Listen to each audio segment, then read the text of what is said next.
We got to wait on Peggy. She's telling a story right now. Exactly. Okay. Don't cry. Please don't cry. All right. I'm going to go ahead and get started tonight. Good news. Uh, this thing, this damaged thing here, should be replaced hopefully this week. So, good news. I know. So, we'll just wait on Guy to, well, I won't say that. No, it was an accident, but it's all good. So, we're going to get this one replaced and we'll be back new again. So, we don't have to tell the story anymore. So, I'm going to go ahead and get started. Rusty, you want to lead us in prayer and then we'll get going?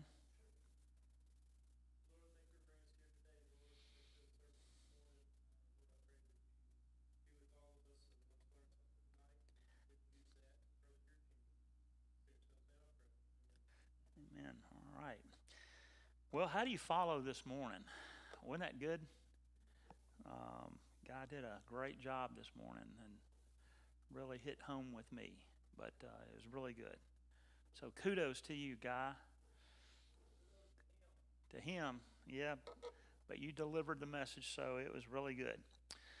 Speaking of messages, once again, I shifted gears and changed my plan once again. So actually, a guy had spoke with me earlier this week and asked me what I was talking about, and it was the last preparations for the ark, for Noah getting on the ark, and then I changed again. So tonight, actually, I shortened the number of verses. In fact, I think really only 4 verses that I'm going to cover tonight. And it seems like we're creeping through the book of Genesis, and you know what? We are, but we need to because there's a lot of good content in there. But my title tonight is Why the Ark Must Be Built and What Noah Must Do. Up to now, you know, we haven't read the verses where God told Noah, he told him to build an ark, but he hasn't told Noah why to build the ark. So that's kind of what I want to cover tonight. And then cover about, I really want to spend some time on, the animals because he asked Noah to bring 2 of each animal onto the ark, right? But I want to kind of focus in on kinds and versus species because there's a lot of content there that we need to know. And I want to talk about what the skeptics say because, the ark is a tremendously made fun of by the skeptics. There's just no way, he could have put all those animals on the ark. There's no way he could get dinosaurs on the ark. And then he had to go and hunt all the animals down and bring them on the ark. Well, I want to kind of debunk what the skeptics are saying out there. So without further ado, and I didn't get a smile from my wife because she knows where that quote comes from. If you ever watch, what's that TV show? Skip or Fixer Upper. Yeah, without further ado, it's like I hear that every time. So we're going to go ahead and get into it. So Genesis 6:17 dash. And behold, I myself. Interesting that God says I myself and bringing flood waters onto the earth. So now he's telling Noah why you're building this ark. To destroy from under heaven all flesh which has the breath of life, everything on the earth shall die. So kind of want to camp here, I think, in my slides. So this must have been really overwhelming for Noah to hear. Can you imagine? I'm going to kill everything that's on the earth. And, I think Noah had a lot of friends, right? Obviously. And I think Noah had a lot of family members that weren't saved. Most of the people at this time that live hundreds and hundreds of years old. Noah lived at 900 and something years old. You think he had more kids than 3, right? Adam and Eve had, we guesstimate, I think Josephus, said that Noah had up to 39 children. But you think about, Adam and Eve lived such a long time and they populated the earth. Well, why wouldn't Noah have a whole lot of children? And I think he did. But I can't imagine God telling Noah, I'm going to kill everybody on the earth. I'm going to destroy the whole earth. And I think that was a lot of Noah's kinfolk that weren't saved.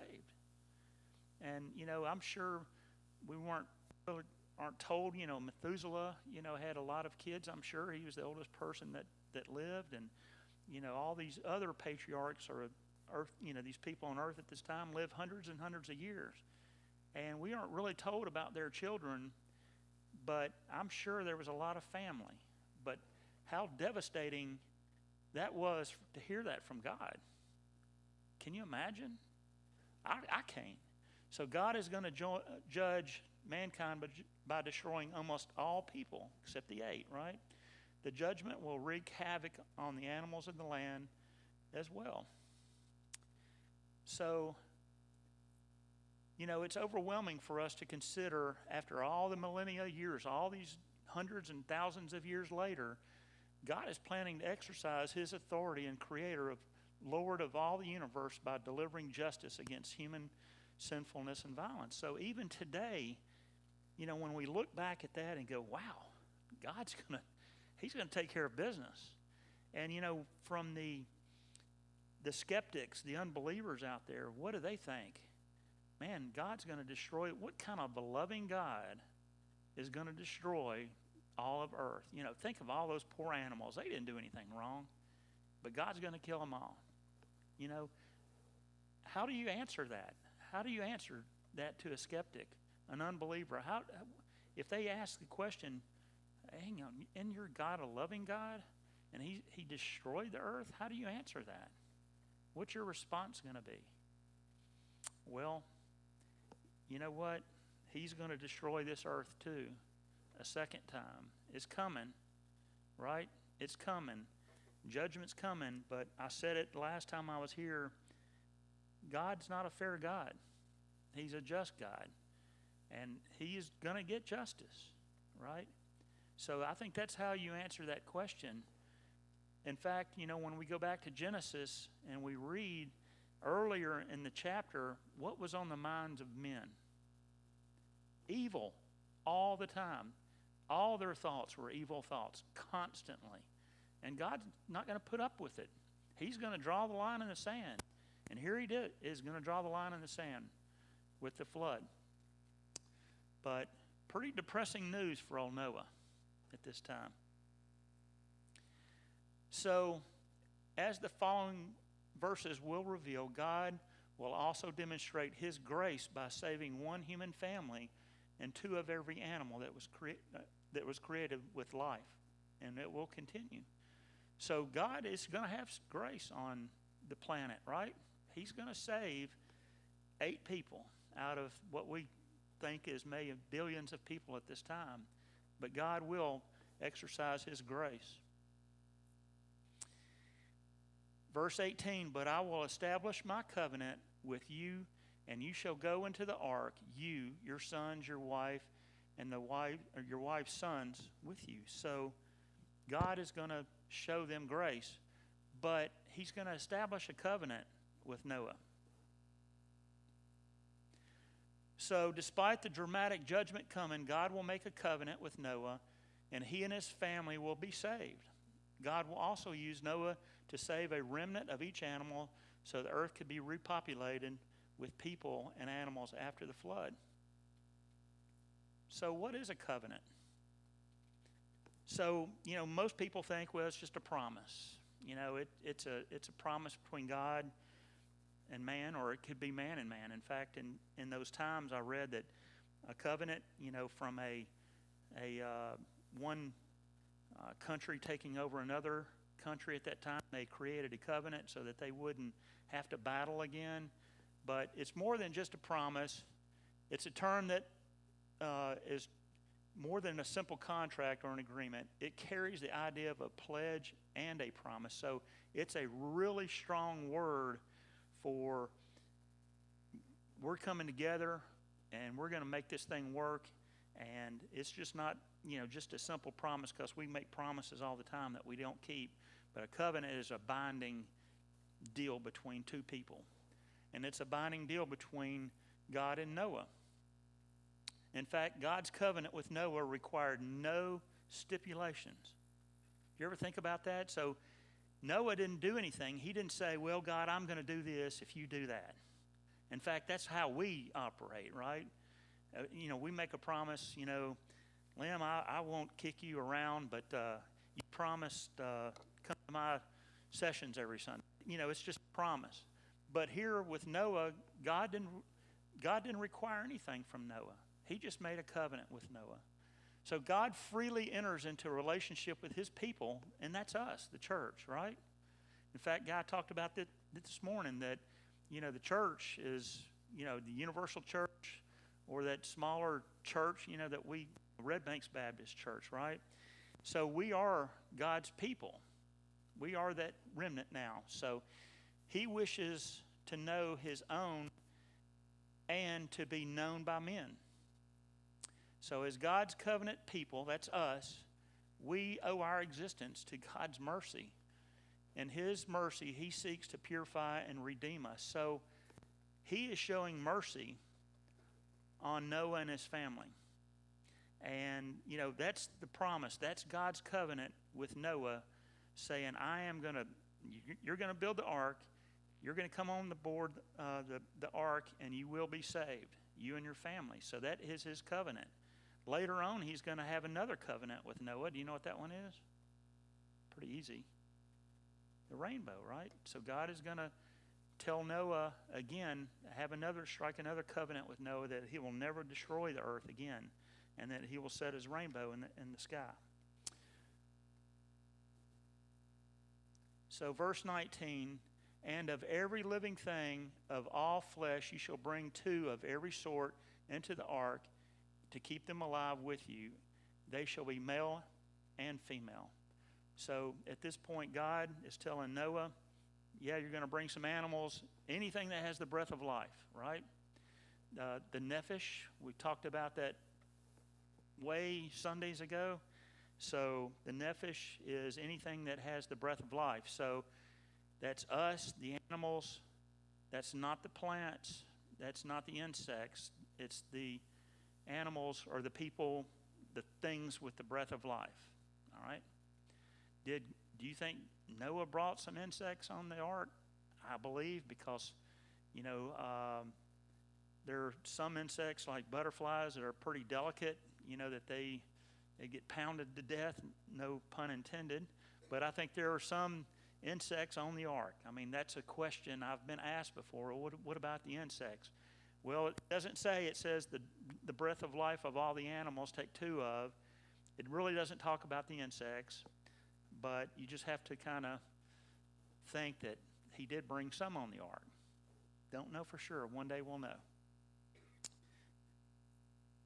So of the birds after their kind, of the animals after their kind, again, word kind, and every creeping thing on the earth after its kind, 2 of every kind will come to keep them alive.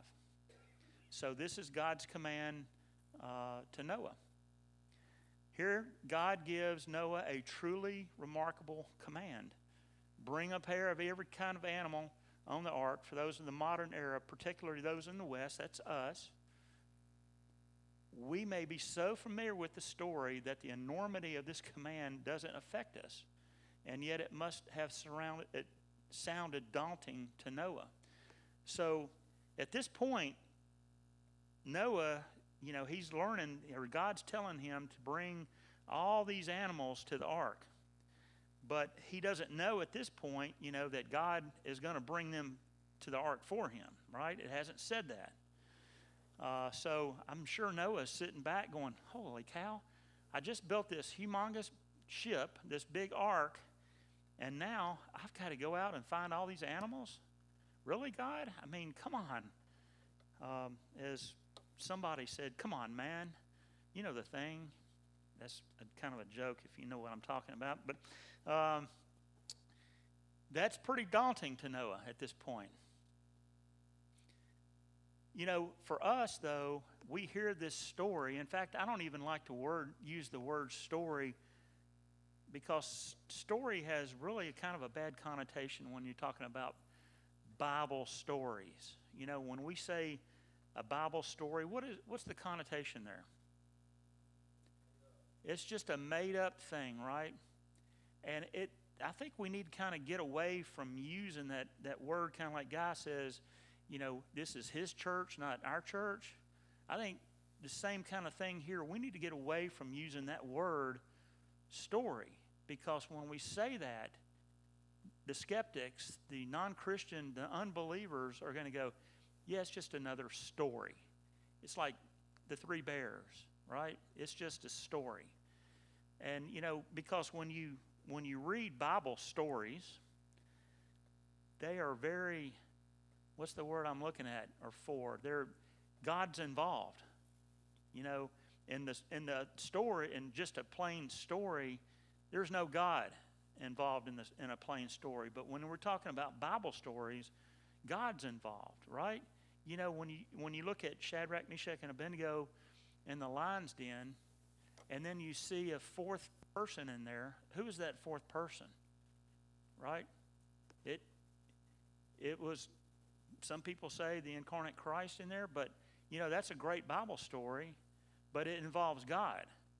When we hear about Noah and the ark, we hear about this huge ark, the flood, but you know, it's just, you know, it's a story, but it involves God, right? So it's more than just a story. So I think we need to get away from using that word. So not only is he being tasked with building an enormous box, but he has to put an enormous number of animals in it. Fortunately, God will later suggest that the animals will come on their own. So with the addition of this detail, or that detail, the animals would come to him. Noah's impossible task of building the ark and collecting the animals becomes little less impossible. So, you know, God tells them that I'm going to bring the animals. I'm going to do that for you. So I think Noah got a little sigh of relief. You know, I built the ark. Now I don't have to go get the animals. God's going to do it for me, right? So I want to pause here for a second.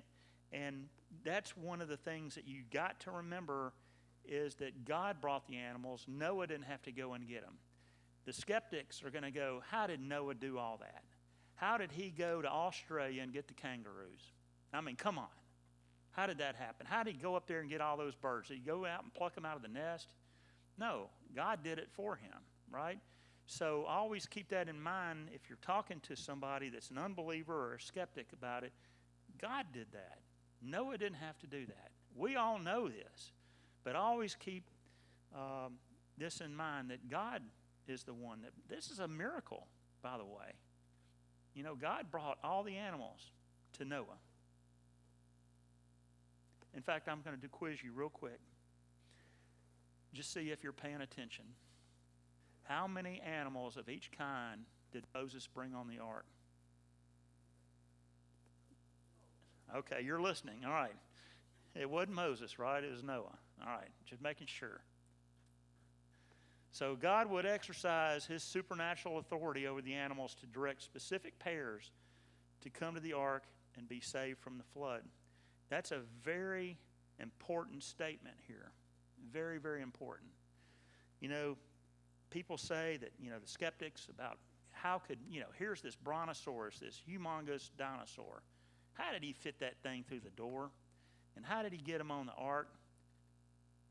How do you think he did it?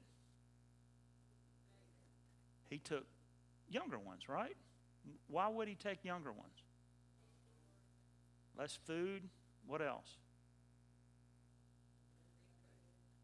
I'm sorry? They reproduce, right? What else? Less space. Yeah, that's a good one. What else? They would live longer. and probably less waste to clean up, right? So there's lots of reasons that we all pointed out that, he brought in the smaller animals. Not impossible. This is a no-brainer, but the skeptics are going to challenge you on this. How did he do all that? How did he bring well, God did that for him. We know that, right? But how could he fit all these animals on the ark? Well, he didn't have to. He brought the smaller ones in. You just blow their whole argument right out of the water just by little common sense. Okay. So this does say kinds.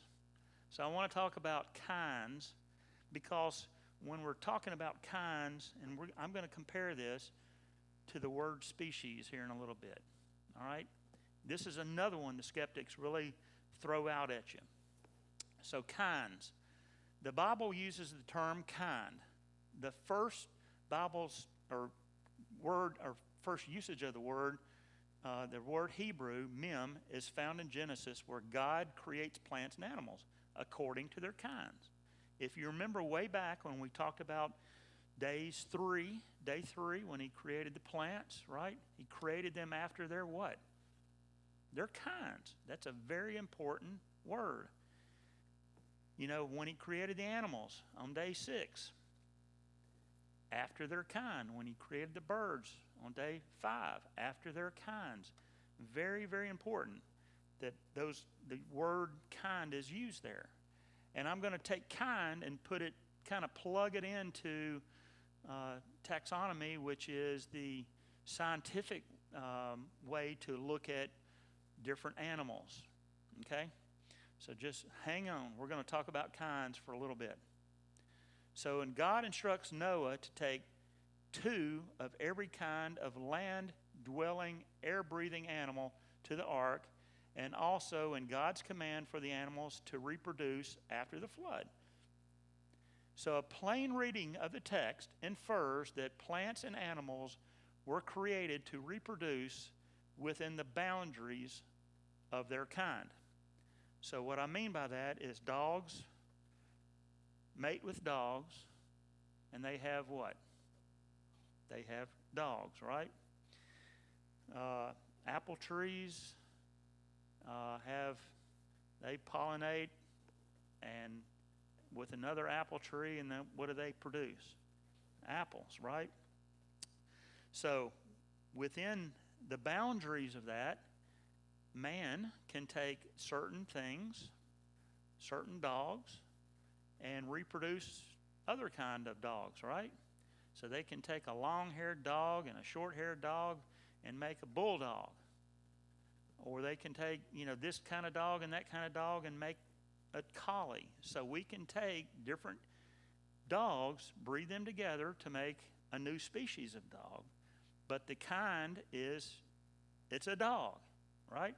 If you remember last time I was here, I played a video for you. And in that video, when, the guy that did the video, the New Zealand guy. Anyhow, he went to all these scientists, if you remember, and asked them, can you name one example of one kind turning into another kind? What was their response every time? Well, yeah, billions of years. Well, and then he said, well, we can't test that, right? But every time and every instance, he said, well, we have bacteria changing into a different type of bacteria. And his reply back was, well, there's still bacteria. Well, every time they tried to say it, right, it is always within their kind. Nothing changed. They stayed within the boundaries of their kind. So not once can they prove or show you one kind changing into another kind. Not a single time. If you remember way back when I first started, I talked about mankind and their attempts to show us where man evolved over time. I talked about Nebraska man. You remember that? Or Piltdown man. We talked about Neanderthals, if you remember. But never once can they show anything changing from an ape to a man. Not a single time. Every time they've tried something, it's been debunked. If you remember Piltdown Man, they found a part of a skull, and then, what they found after they examined the skull, with a jaw that was added, it was a monkey's jaw, and they added it to the skull of a part of a skull of a man. What they found was that, the teeth were ground down to make it look like an ape's tooth. The jaw was changed to make it look like a man, but it was a monkey's jaw. So they totally debunked that one. Nebraska Man, if you remember, they found one tooth in Nebraska, and they created a whole man out of one tooth, if you remember that. And, they drew the whole man with long hair and had his wife over here sitting by Nebraska Man. And then they found out, kind of messed up again. That tooth was from a pig. So they have never, not once, ever come up with a transition. Not once. In fact, if you remember, I talked about Opiotrix, which was a so-called transition between a dinosaur and a bird. So they gave this bird scales, and then they gave this bird some feathers. And look, it's a transition between a dinosaur that now became a bird, if you remember that. Oops, they messed up again after they looked at it and said, no, we were wrong about that one. They brought in another one from China that was a whole lot of different. It was a fossilized transition, and once they started examining the fossils, they found like 4 or 5 different fossils that were man-made, put together like a puzzle to make a transition bird. So man's attempt, totally debunked 100% of the time. They have no transitions. That's why I wanted to kind of talk about kinds, because it's so very important that you understand the difference between kinds and species, which I'm going to dive into in a little bit. So, a good rule of thumb for talking about kinds is that if any two things can be bred together, then they are of the same created kind. It's a little bit more complicated, but that's a good quick measure of a kind. So horses breed with horses, dogs breed with dogs, cats breed with cats. And we know they can reproduce. They're of the same kind. That's the general rule of thumb for what a kind is. So as an example, dogs can easily breed with one another, whether wolves, dingoes, coyotes, or domestic dogs. When dogs breed together, you get dogs, and they're of the dog kind, period. So, what kind of animal do you think of the dog kind Noah brought on the ark? So it's estimated, or not estimated, it's probably a wolf. So the wolf, after hundreds and thousands of years later, now we have all these different species of dog. But now, from that wolf we get dingoes, coyotes, domesticated dogs. But when I'm going to talk about the DNA part of that here in a little bit. But every time you go down the chart, you lose information. It's estimated or said now the bulldog is at the end of its life, because bulldogs have such an issue breathing because of their nose, their jaw structure. It's because of mutations every time. Mutation. What happens during a mutation? You lose information. And now from the wolf all the way down to the bulldog, they're not surviving. So they are really at the end of their life cycle. So I don't know what a Mississippi State fan is going to do from there, or a Georgia Bulldog, but they're about ready to lose their mascot. Just saying. Okay. We don't have that issue at the University of Tennessee because we're the Volunteers. All right. So here's the scientific classification. I don't know if, can you guys see this? So I don't know if y'all remember this from high school. We have a teacher out here. Do you remember this? You do? You know what? I didn't remember this. In fact, I got asked this on a Trivial Pursuit one night, and I'm like, I can't remember. I guess I was asleep that day. But we have kingdom, phylum, class, order, family, genus, species. So when we're talking about kind, it's usually right here in the family. Okay? So kingdom is all the things right there. Phylum, all animals that have a vertebrae. Okay? Class, all animals that produce milk and feed their young, have fur and are warm-blooded. Order, all animals that are carnivorous. Family, all dogs and dog-like animals. So it's getting more specific here as far as the dog kind. But this is where the wolf would be in that family. And then we get down here to species. That would be, you know, all your different types of dogs at this point. But from this point down, this is where the mutations happen, and this is where you lose information. So in a classification, a taxon, which is, this is taxonomy, is a group, and the smallest taxon is the species. So taxon right here is the group of the kingdom, and here's the species. So this is the smallest part of that order. Usually only members of the same species can mate with each other and produce young or seeds in the case of plants. So once again, you know, dog kinds mate with dog kinds, cats with cat kind, elephant kind with elephant kind, right? We don't see any elephant giraffes, right?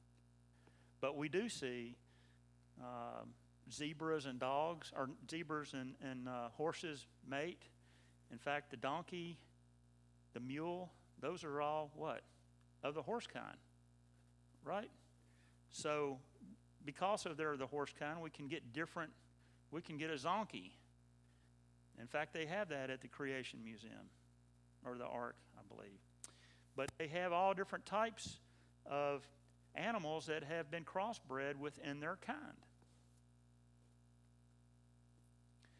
So variety within our kind. Creation scientists use the word baramim to refer to created kinds. In the Hebrew, bara, which means created, min, which is kind.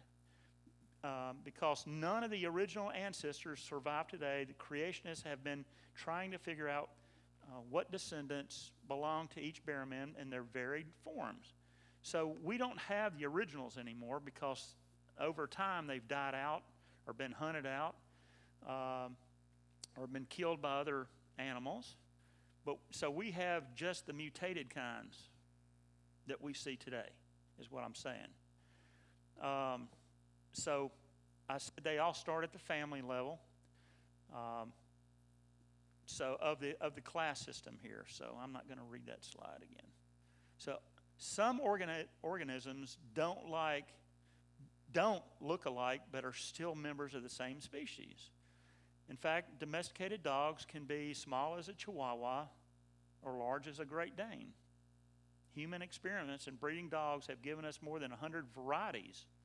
So lots of information within the DNA structure. In fact, I would challenge, I can look out at this crowd tonight and go, wow, we have big people, little people, round people, people with big nose, small nose, gray hair, brown hair, red hair.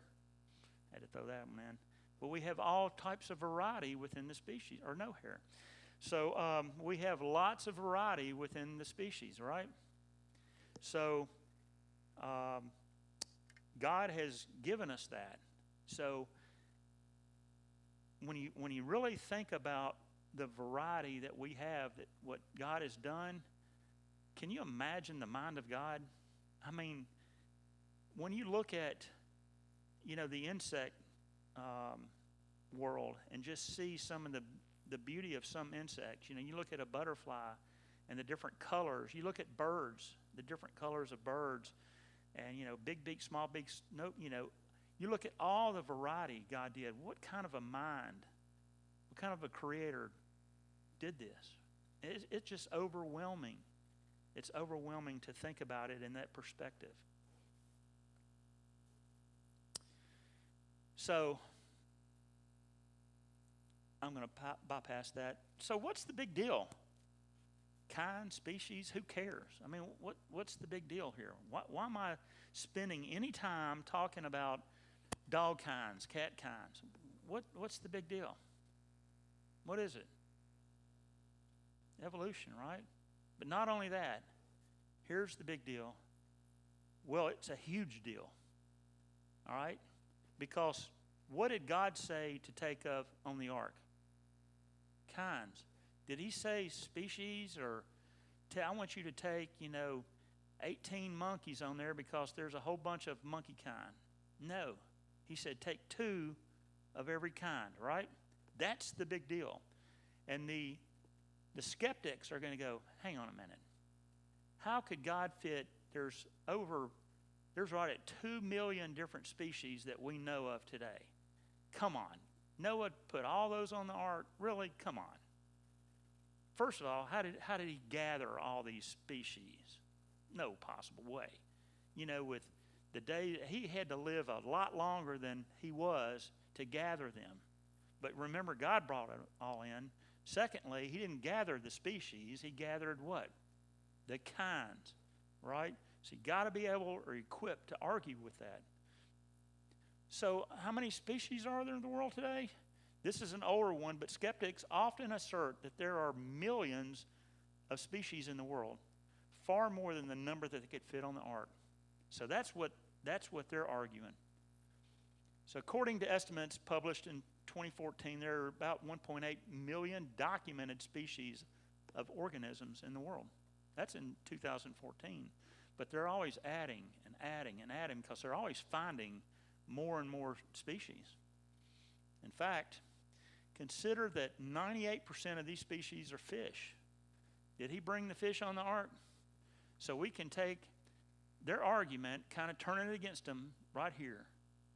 Even though we know it's kinds, not species, but 98% of the species are fish. So we can rule 98% of it out, right? Invertebrates and non-animals like plants and bacteria, that's part of the 98%. This means that there are fewer than 34,000 species of known land-dependent vertebrates in the world today. So we've taken their scientific argument of millions of species, and now we've ruled it down to 34,000 species on the land today. So we've taken their scientific argument and we've just cut it from millions down to here, right? With their own argument. But we know we can go a little bit further and say that no, God didn't take this, or Noah didn't take the species, he took the kinds. So, how many animal kinds and individuals were on the ark? Any guesstimates? Remember that show, Bueller? Anyone? Okay. So, based on initial projections, the Ark Encounter team, some taken from Answers in Genesis, estimates there are around 1,400 animal kinds on the ark. 1,400. So that's really important to know, because now you can have a very intelligent conversation with a skeptic and just prove him where he's wrong, show him where he's wrong. So 1,400 animal kinds on the ark. It's anticipated that future research may reduce that number even further. So the Ark Encounter team projects that there were fewer than 7,000 animals on board the ark. So hang on a minute, you said 1,400 animal kinds. How did I derive 7,000, or they derived 7,000 animals on board the ark? So the wide discrepancy between the number of ark kinds and individuals is due to the relatively large number of flying and clean kinds, estimated at 14 animals apiece. Because next chapter, we're going to read that said God said take 7 of the clean animals and birds, right, and 2 of the unclean. So now we go from 1,400 animals, 1,400 kinds, to 7,000 animals. So now we have 2 of each kind. So that takes it to 2,800. And then we take the clean animals of 7 of each. So now we can get the 7,000 animals. Does that make sense? Okay. So 7,000 animals on the ark. Man, that's a lot of manure. And that's another one out there.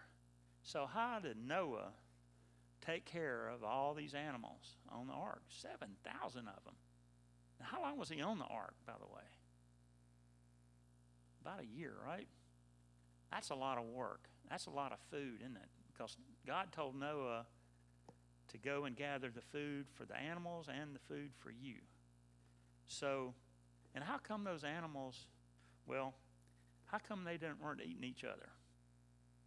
You know, these are all questions, right? The skeptics are going to go, you know, how are you going to tell, you know, how are you going to work your way out of this one? You know, because they're always trying to paint you in a corner. So what if you said, a lot of these animals, what if they hibernated on the ark? They went to sleep, and do animals hibernate today? They do. Why? You know, bears hibernate. We don't think anything about that. What if God put some of these animals to sleep and said, I want you to hibernate? Would they eat as much food? Would they go to the bathroom that much? No, they wouldn't, right? So did Noah have to really take care of it? We don't know. We're not told that. What about the ventilation system on the ark? How did, he get all the air and clean the ark, through with all the air? Can you imagine having to breathe that all, for a year?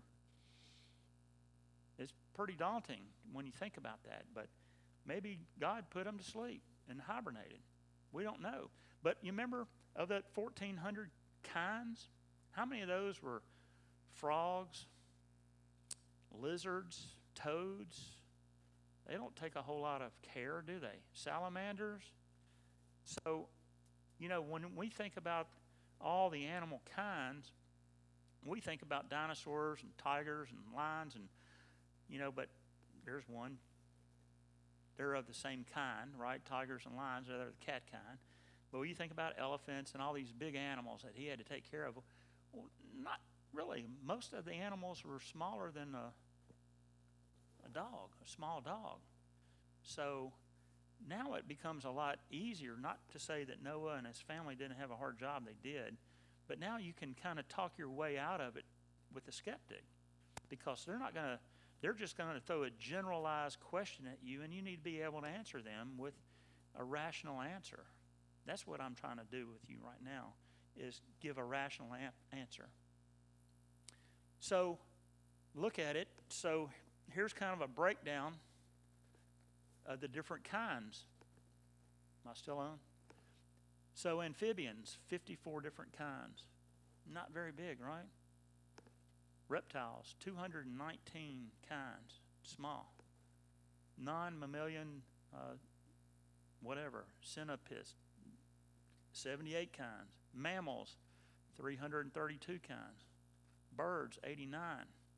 So now you can get kind of a breakdown of the different kinds, and look how a lot of these are very, very small animals. So kind of go back to original question, was the ark big enough? So why did God make it so big? It was very large, right? In fact, I said last time I was here, you could put 500 train cars inside the ark. 500 of them. That's how large it was, the volume. It was plenty big. Plenty big. So you're just taking that skeptic's argument and you're just tossing it out and going, you have no argument here. This is how God did it. So let's take a look through the lenses of an evolutionist and a creationist, because you know what? We all have a lens that we look through, right? We choose as Christians to look at it from God's perspective, because God did it. He's the creator. The evolutionists have to look at it through their worldview. And everybody, again, I'll say this again, everybody has a worldview. Everybody. You know, from Richard Dawkins, he has a worldview. He will say that he doesn't have a worldview, but he's got a worldview. Everybody has a worldview. So let's take a look. So the evolutionists, this is their worldview. So that original life formed from non-life. Still hard for me to believe that from nothing came something. This is what they believe, right? But they have never witnessed a non-living thing become a living thing. So you can take their argument and flip it back on them and say, can you just tell me, I've got one question to ask you, how did non-life start or turn into life? Answer that. They have no answer. There is no answer, right? There is no answer. And then they also believe that over billions of years, that genetic variety increases by mutation and selection. So this chart is so upside down because every time you have a mutation, what happens? You lose information. You always lose information. But look at their chart. They go from this little creature here to a fish, to some type of reptile, to a saber-toothed tiger, to an ape, and to man. So are they gaining or losing information in their worldview? They're gaining. And they know that science says you lose information. So they are going against their own science. It makes no sense to me. But from a Christian creation perspective, we see that there's different kinds, right? And the original kinds created with large amount of genetic variety about 6,000 years ago. That's what we believe. So within that variety of that kind, we have all different types of species. That makes more sense. And you know what? Where did life begin on the creationist side? God spoke it into existence. We have an answer. They have no answer. Very, very important. So, evolution, fact or fiction. So let's take a look at that. So, natural selection can only operate on the information that exists in the gene pool. What do I mean by that? You can't make new information, right? It's in the DNA code, all right? So once we have our DNA, and every living thing has DNA in it, and that DNA is the information of our makeup, all right? Everything has DNA. Every living thing has DNA. So you can't gain information onto your DNA. It's already coded in there. They know this, by the way. Most students in evolutionary biased education come to believe that mutations in natural selection result in one kind of creature changing into a totally different kind over long periods of time. You know, when we watched that video, again, they asked those college students, can you name one kind changing into another? And there's one that really stood out to me. It was a Oriental kid, and he stood there and he goes, I cannot. That was his answer, because they have none. They have none, zero. But this is what they're taught, is that evolution, through changes over billions of years, you can change creatures. In fact, their whole chart was upside down, right? They're gaining information, not losing. The fact that mutations do not add new information to the gene pool is rarely mentioned. They don't want to tell that in their own textbooks, but they know it's true. All we have ever observed is a variation within a kind, Science has never observed a change from one kind to another kind. All right? Over time, mutations and natural selection lead to a loss of genetic information. This is a biophysicist, Dr. Lee Spentner, who is at St. Johns Hopkins University. He stated, all mutations that have been studied on the molecular level, the glare is killing me here, turn out to reduce the genetic information and not to increase it. Not even one mutation has been observed that adds a little information to the genome. So he's admitting it. He's admitting it. But they choose not to pull that from the textbooks. But it's all in there. All right? It's in there. So as Christians, we need to be able to defend what we believe and why we believe it. I've said that over and over and over again. There is no natural mechanism by which new information can be added to the gene pool. For a reptile to change into a bird, vast amount of information would have to be introduced to the gene pool. For example, information on how to make feathers. So, what do the evolutionists believe the dinosaurs turned into? Into birds, right? How many processes would it take for a dinosaur to change into a bird? A lot. A lot. I mean, a feather is so complicated when you look at it. But how does it go from scales to feathers? How does it change its own breathing? You know, have you ever watched a bird fly across the sky and land on the tree and go, boy, that's a long flight? Birds don't do that because they have a different, the way they intake the air into their lungs. They have a diaphragm that is completely different. Where did whales come from? Or what did they change into? Do we know that? They believe whales changed into bears because they witnessed a bear in a stream with its mouth open trying to catch fish. So now whales changed into bears. So how many processes would have to change? How much new information would have to be added in? A lot. Now you got to get rid of your blowhole, and then you got to rip your flippers and your arms and your hair, and on and on. But they want to choose. They choose to believe that in their worldview. They know it's wrong. The changes observed with both natural selection and mutations are the opposite of those needed for evolution to work. Scientists know this. It's true. But sadly, it's not widely published, nor is it usually explained to students in school and colleges. They refuse to change because they want their worldview so bad. So, conclusion. Darwin was correct about natural selection. He was. Right? Do you know the difference or what natural selection is? Could be. Yeah, you could say that, microevolution. But it's just changes. So I'll just put it to you this way.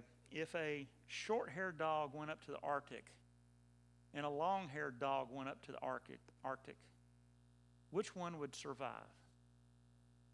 Why? It would stay warmer, right? Is that natural selection?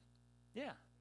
So what is that long-haired going to, if he mates with another dog and has long hair, and that short-haired dog mates with a short-haired dog, which one is going to die? The short hair, right? So that's natural selection. So I believe in natural selection. So we do observe small changes in living things. We do. In fact, Darwin, he went to the island out there, and the finches, they had some short beaks, long beaks. And he said that was evolution. No, that was natural selection. And, when we watched that video, they brought up Darwin's finches.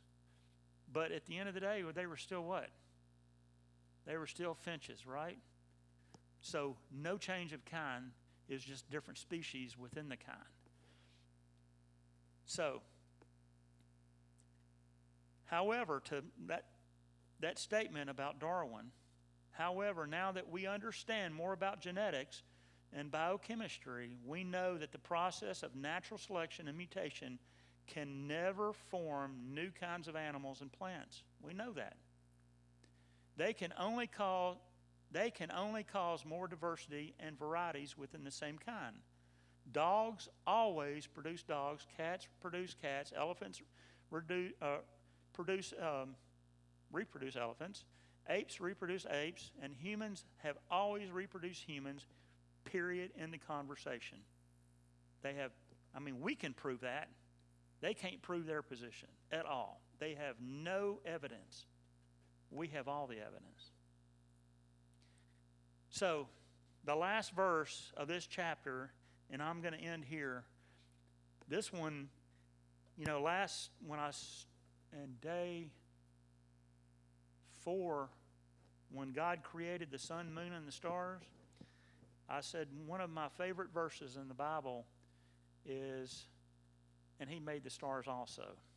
It's like no big deal to God. This one right here, this statement here, is ranking in my top 5 now of some of my favorite phrases. Thus Noah did, according to all that God commanded him, so he did. Did Noah complain? Did Noah try to argue with God? Come on, God, really build an ark? I can't do that by myself. Did he complain and whine about it? Did he whine about having to keep all those animals? Because he knew once all those animals were going to be on the ark, he had to take care of them, right? Did he whine and complain about it?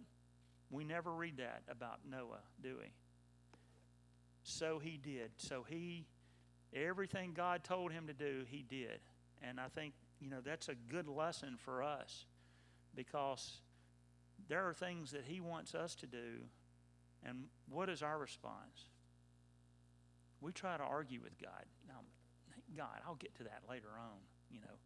You need to be on your hands and knees more. You need to read more of my word. Come on, God, I can do that later. That's our response. But I think we need to take a lesson from old Noah here, and so he did.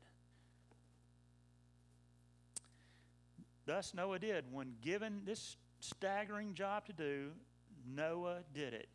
We don't hear him complaining or rebelling. He simply obeyed. According to all that God commanded him, so he did. The Bible presents Noah as a great hero of God. He was an outstanding example of righteousness in Ezekiel. He was a preacher of righteousness in 2 Peter. And Noah condemned the world by offering salvation in the ark that the whole world rejected. He was out there telling all his friends, preaching to them, come on, you need to join, you need to get in on this. And how many joined? None. 0. But what an outstanding guy, hero this man was. That's where I want to end it tonight. In fact, I'm right on time. But are there any questions about what I've talked about tonight? I hope you understand the difference between a kind and a species. It's very critical that we understand that and be able to counterpoint with anybody that asks. Always be able to give a defense on what you believe and why you believe it. Any questions? None from the back row? None? All right, so next week we're going to get on that ark. And we're going to start that journey in the flood. And there's a lot to talk about. Kind of a preview. I want to talk about dating methods, because that's the evidence for the other side, the other team, is they want to date things to be billions and millions of years old. So I want to debunk all that. I want to talk about fossils and how they're created, and give a defense on about fossils. So that's kind of where we're going on this journey in the flood. And I want to talk about the flood itself, about what a horrific time this was. We see floods today and we go, wow, that's terrible. There's nothing like the flood of Genesis. Nothing like the flood of Genesis. So that's kind of where we're headed. So my wife has a question.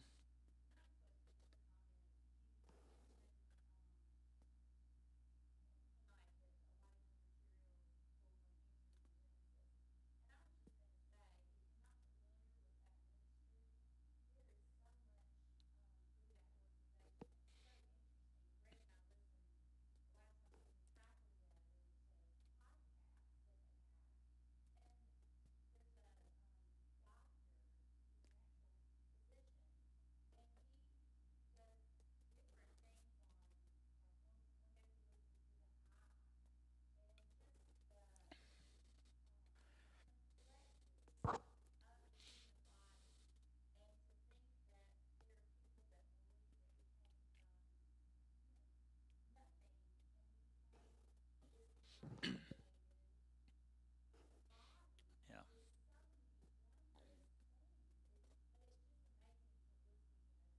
yeah,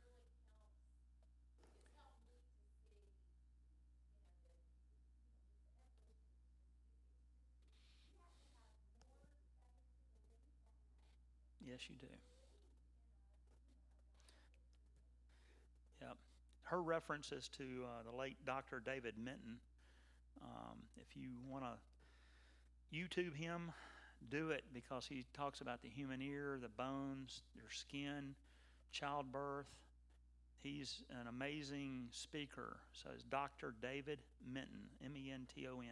If you want to YouTube him, he's excellent. I've listened to him a lot.